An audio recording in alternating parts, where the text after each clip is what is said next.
بسم اللہ الرحمن الرحیم۔ السلام علیکم ورحمۃ اللہ وبرکاتہ۔ عامر ملکاشی آپ کو اپنے چینل انمول معلومات میں خوش آمدید کہتا ہے۔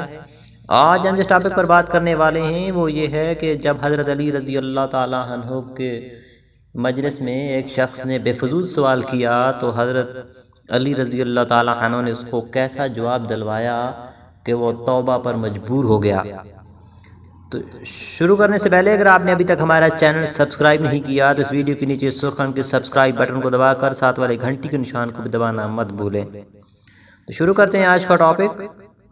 سرکار دو جہاں صلی اللہ علیہ وسلم کا فرمان عالی شان ہے حضرت علی رضی اللہ تعالیٰ عنہ کے بارے میں کہ میں علم کا شہر ہوں اور علی اس شہر کا دروازہ ہے۔ حضرت علی کرم اللہ وجہ الکریم ممبر پر بیان فرما رہے تھے، فرمایا سلونی اما شئتم، جو کچھ پوچھنا چاہتے ہو مجھ سے پوچھ لو۔ ایک شخص نے کہا قرآن مجید میں تمہاری گھنی داڑھی اور میری پتلی داڑھی کا ذکر ہے؟ فرمایا ہاں، ارشاد باری تعالیٰ ہے سورہ الاعراف آیات نمبر 58۔ ترجمہ: ستھری زمین سے سبزہ نکلتا ہے اللہ کے حکم سے، اور جو خراب ہے اس سے نہیں نکلتا مگر تھوڑا سا۔ چونکہ آپ نے اعلان فرمایا تھا مجھ سے جو چاہو پوچھ لو۔ ایک شخص کھڑا ہوا، عرض کیا حضرت یہ بتائیں میری داڑھی کے بال کتنے ہیں؟ سوال سن کر حضرت علی رضی اللہ عنہ نے سکوت فرمایا۔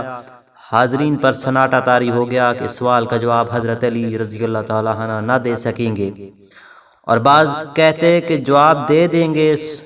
سوال کرنے والا سوچنے لگا اگر انہوں نے کہا 3000 تو یہ کیسے معلوم کروں گا کہ جواب درست ہے یا غلط؟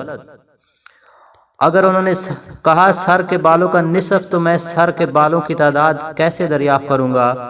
حاضرین سوچ رہے تھے کہ شاید حضرت علی جواب نہ دے سکیں گے۔ اچانک حضرت علی رضی اللہ عنہ حاضرین سے مخاطب ہوئے، کہا اس سوال کا جواب کون دے گا؟ مجلس پر خاموشی طاری ہو گئی۔ دشمنوں نے کہا آپ کو اس سوال کا جواب معلوم نہیں۔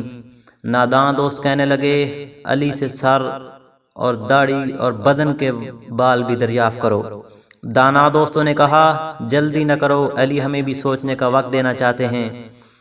اچانک آپ نے اپنے آزاد کردہ غلام قمبر کو آواز دی اور فرمایا اس شخص کے سوال کا جواب قمبر دے گا۔ دشمنوں نے کہا علی ٹال مٹول کر رہے ہیں۔ دوستوں نے رائے دی علی رضی اللہ تعالیٰ عنہ یہ ظاہر کرنا چاہتے ہیں کہ ان کا آزاد کردہ غلام بھی اس کی داڑھی کے بالوں کی تعداد سے واقف ہے۔ قمبر نے کہا اس سوال سے تیرا مقصد کیا ہے؟ یہ محض شیطانی وسوسہ ہے، تمہاری داڑھی کے ہر بال میں شیطان چھپا بیٹھا ہے جو تیرے دل میں وسوسہ ڈالتا ہے اور راہ راست سے دور کرتا ہے۔ جو شخص راہ راست پر چلتا ہے وہ بھلائی کے سوال پوچھتا ہے، جو لوگ بےہودہ باتوں میں وقت ضائع کرتے ہیں شیطان ان پر غلبہ پا لیتا ہے۔ قرآن مجید اللہ کا کلام ہے، اس میں ستاروں، فرشتوں اور پیغمبروں کی تعداد کا ذکر نہیں کیا گیا کیونکہ اس کا کوئی فائدہ نہیں۔ پیغمبر اس لیے تشریف نہیں لائے کہ پکی ہوئی دال کے سالن کے دانے شمار کریں یا داڑھی کے بال۔ سائل بے خبر تھا، اس نے کہا واعظ و نصیحت نہ کرو، میرے سوال کا جواب دو۔ قمبر نے پوچھا تیرا پیشہ کیا ہے؟ کہنے لگا میں ترازو بناتا ہوں، لیکن میرے پیشے سے اس سوال کا کیا تعلق ہے؟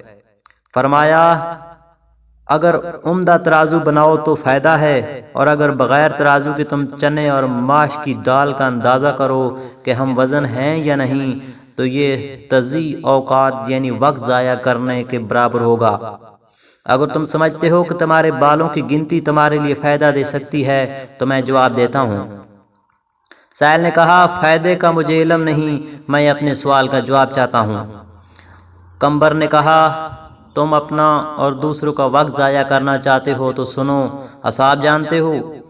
سائل نے کہا ہاں۔ قمبر نے کہا 1000 سے 10,000 تک گنتی کر سکتے ہو؟ سائل ہاں۔ قمبر جو عقل مند ہے وہ مفید کام کرتے ہیں، اگر تجھے کسی مفید کام کی فکر نہیں تو یہ کام بہت آسان ہے۔ چونکہ تمہاری داڑھی کافی لمبی ہے اسے کینچی سے کاٹ دو اور پھر آرام سے گنتی کرو۔ ناداں دوست کہنے لگے سوال بھی عجیب تھا، جواب بھی عجیب ہے۔ دانا دوستوں نے کہا یہ وجہ ہے کہ علی رضی اللہ تعالیٰ عنہ نے اپنے غلام سے جواب دینے کے لیے کہا۔ سائل نے کہا میں شیطانی وسوسہ سے اللہ کی پناہ مانگتا ہوں اور توبہ کرتا ہوں۔ اس طرح کی مزید اچھی ویڈیو کے لیے ہمارے چینل کو سبسکرائب کریں اور ساتھ والی گھنٹی کے نشان کو دبانا مت بھولیں۔ ویڈیو کو لائک کریں، نیچے کمنٹ میں اپنی رائے کا اظہار ضرور کریں اور اپنے دوستوں کے ساتھ ویڈیو کو واٹس ایپ، میسنجر، فیس بک پر شیئر بھی ضرور کریں۔ السلام علیکم ورحمۃ اللہ وبرکاتہ۔